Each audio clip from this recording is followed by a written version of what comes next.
Hello everyone, welcome guys. কেমন আছেন সবাই? আশা করি সকলে ভালো আছেন। আপনারা দেখছেন মাই লাইফস্টাইল বিটি চ্যানেল। তো আজকে আমরা এসেছিলাম একটি ড্রাগন বাগান দেখার জন্য। তো জাকস ফাউন্ডেশন থেকে আমাদের 16 দিনের একটি ট্রেনিং করাচ্ছে। তো তারই ধারাবাহিকতায় আজকে আমরা জয়পুরহাট জেলায় পাঁচবিবি উপজেলাতে এসেছিলাম একটি ড্রাগন বাগান দেখার জন্য।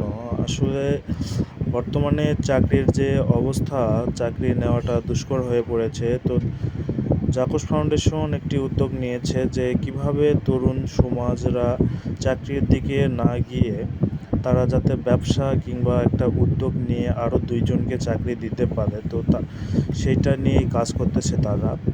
তো আমরা এখানে আসছিলাম এবং ভাইদের থেকে কিছু পরামর্শ নিচ্ছিলাম। ভাইরা বললো যে এটা ড্রাগন বাগানটি প্রায় 6 মাস হচ্ছে এখানে চারাগুলো লাগানো হয়েছে এবং তারা এখনও বাণিজ্যিকভাবে তারা রপ্তানিতে পৌঁছায় নাই।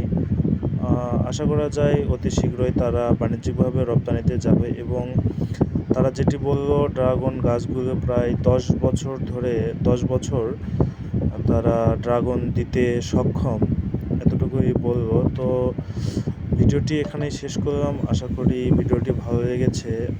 এমনই ভিডিও পেতে চ্যানেলটি সাবস্ক্রাইব করবেন। আসসালামু আলাইকুম।